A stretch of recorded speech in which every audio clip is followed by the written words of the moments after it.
नमस्कार, मैं हूं अनुराग चड्ढा। इनसाइड विद अनुराग में आपका स्वागत है। दोस्तों, आज जो खबर मैं आपके लिए लेकर आया हूं वो सिर्फ एक खबर नहीं है, वो इस देश के लिए, एक घर के लिए चेतावनी है।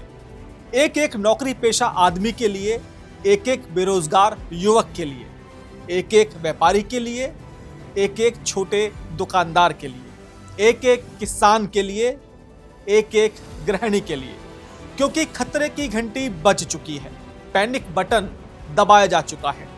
अपनी अपनी सीट बेल्ट बांध लीजिए, क्योंकि आने वाले महीनों में आपको महंगाई का ऐसा झटका लग सकता है जो आपकी जेब, आपकी बचत, आपकी ईएमआई, आपके बच्चों की फीस, आपके राशन, आपके गैस सिलेंडर, आपके बिजली के बिल, आपके सफर, सब कुछ प्रभावित कर सकता है। और सबसे डराने वाली बात क्या है? ये हम नहीं कह रहे, ये कह रहे हैं आंकड़े। ये आंकड़े कह रहे हैं बड़े उद्योगपति, ये कह रहे हैं अर्थशास्त्री, ये संकेत दे रहे हैं प्रधानमंत्री Narendra Modi.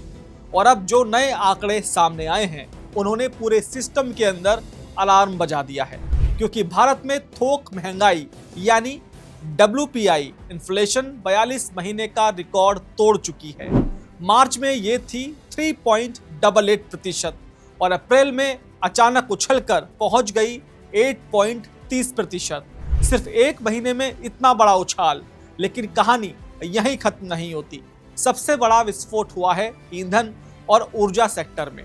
Fuel and power inflation में 24.7% और कच्चे पेट्रोलियम में महंगाई 88.6%, यानी कि 88%।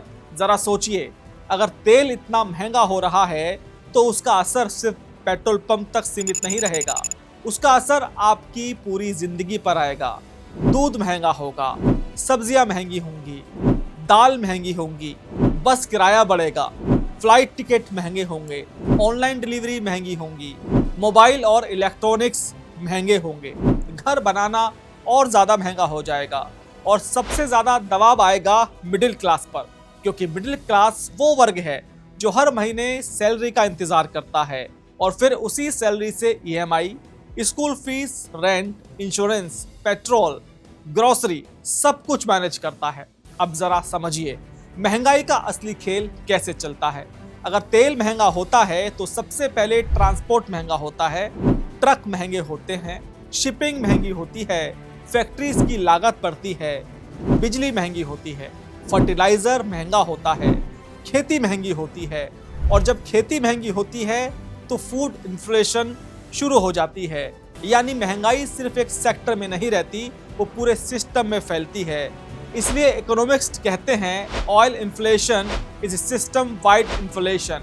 और यही वजह है कि देश के बड़े उद्योगपति उदय कोटक अब खुलकर वार्निंग दे रहे हैं। उन्होंने क्या कहा?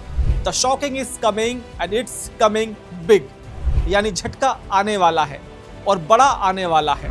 We have not seen the impact in the last 2 months of the Middle East war in terms of energy price transmission. It's coming, and it's coming big, and the consumers have not felt the pressure at all. And think about a consumer with limited income having to spend more directly on fuel and indirectly on other items for fuel, or dependent on fuel. The shock is coming. We are old inventory. उन्होंने साफ कहा कि अभी जनता को पूरा महसूस नहीं हो रहा है, क्योंकि ऑयल कंपनीज पुराने स्टॉक और सरकारी कुशनिंग के जरिए शॉक एब्जॉर्ब कर रही हैं। लेकिन ये कुशन हमेशा नहीं चलेगा। एक समय आएगा जब पूरा बोझ आम आदमी पर आ जाएगा। और शायद यही वजह है कि प्रधानमंत्री नरेंद्र मोदी भी पिछले कुछ समय से लगातार एक खास तरह की भाषा बोल रहे हैं। ध्यान दीजिए, प्रधानमंत्री लोगों से क्या कह रहे हैं? तेल बचाइए, अननेसेसरी फॉरेन ट्रैवल अवॉइड कीजिए, बचत बढ़ाइए, डोमेस्टिक प्रोडक्ट्स यूज कीजिए, एनर्जी डिसिप्लिन रखिए, फिजूल खर्ची कम कीजिए। पीएम ने खुद 2 कार का काफिला कम कर दिया है, कई मुख्यमंत्रियों ने भी कम कर दिया है। कुछ संकल्प लेने होंगे।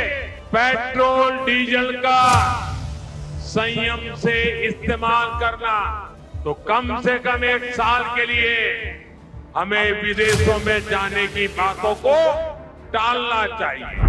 अब सवाल है, क्या ये सिर्फ सामान्य अपील है या सरकार को आने वाले आर्थिक दबाव का अंदेशा अभी से हो चुका है?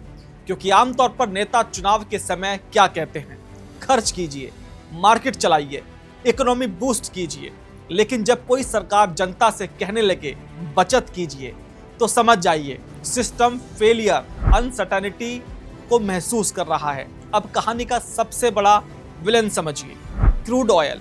भारत अपनी जरूरत का 85% से ज्यादा क्रूड ऑयल इंपोर्ट करता है। मतलब अगर दुनिया में तेल महंगा हुआ तो भारत सीधे चोट खाता है। और अभी दुनिया में क्या चल रहा है?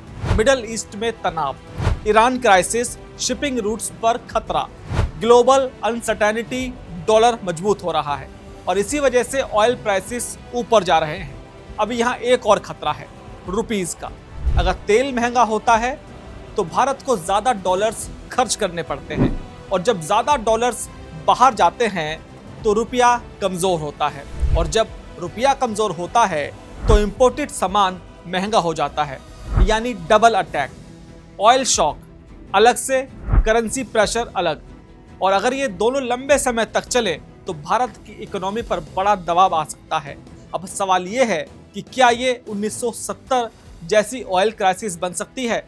तो जवाब है अभी नहीं, लेकिन वार्निंग साइंस जरूर दिखाई दे रहे हैं, क्योंकि इतिहास कहता है जब भी दुनिया में युद्ध, ऑयल प्राइसेस और इकोनॉमिक स्लोडाउन तीनों साथ आए हैं तब मिडिल क्लास सबसे ज्यादा पिसा है, क्योंकि सैलरी उतनी तेजी से नहीं बढ़ती जितनी तेजी से खर्च बढ़ता है। और यही वो स्थिति है जहां लोग टेक्निकली गरीब नहीं होते लेकिन फाइनेंशियली सफोकेट होने लगते हैं। अब जरा अपने आसपास देखिए, क्या चीजें पहले से महंगी नहीं हो रही हैं? रेस्टोरेंट बिल्स बड़े हैं, स्कूल एक्सपेंसेस बड़े हैं, हेल्थ केयर महंगा हुआ है, इलेक्ट्रिसिटी बिल्स बड़े हैं, हाउस रेंट्स बड़े हैं, एयर टिकट्स महंगे हुए हैं, ग्रोसरी बिल्स क्वालिटी ऊपर गए हैं। और अब अगर फ्यूल शॉक पूरी ताकत से आया तो ये दबाव और तेज हो सकता है। अब एक और महत्वपूर्ण चीज, कई कंपनियां आने वाले समय में क्या क्या कर सकती हैं? श्रिंकफ्लेशन, यानी प्राइस वही रहेगा लेकिन क्वांटिटी कम हो जाएगी। चिप्स पैकेट छोटा, सोप छोटा, बिस्किट कम, आइसक्रीम छोटी, कोल्ड ड्रिंक छोटी। आपको लगेगा इन्फ्लेशन नहीं बढ़ी, लेकिन आपकी परचेजिंग पावर धीरे धीरे कम होगी और यही साइलेंट इन्फ्लेशन होती है जो सबसे खतरनाक होती है। अब आरबीआई की स्थिति भी समझिए, अगर इन्फ्लेशन तेजी से बढ़ती है तो आरबीआई इंटरेस्ट रेट्स जल्दी कम नहीं कर पाएगा, यानी होम लोन महंगा, कार लोन महंगा, बिजनेस लोन महंगा, ईएमआई का बोझ ज्यादा। और अगर इकोनॉमी स्लो हुई तो जॉब्स पर भी दबाव बढ़ सकता है, यानी एक तरफ महंगाई, दूसरी तरफ जॉब इनसिक्योरिटी। यही कॉम्बिनेशन सबसे डेंजरस होता है। अब सबसे बड़ा सवाल, क्या पैनिक करना चाहिए या नहीं? क्योंकि केयरलेस भी नहीं रहना चाहिए, क्योंकि दुनिया बदल रही है और शायद भारत भी एक नए इकोनॉमिक फेज में प्रवेश कर रहा है। 2020 से 2025 तक का दौर था easy spending, travel boom, luxury growth, online consumption explosion. लेकिन अब डिस्कशन बदल रहा है। अब बात हो रही है savings, emergency fund, energy efficiency, controlled spending, financial discipline. और शायद पहली बार लंबे समय बाद भारत में इकोनॉमिक ऑस्टेरिटी पब्लिक कन्वर्सेशन का हिस्सा बन रही है। अब सवाल है कि एक आम आदमी क्या करे?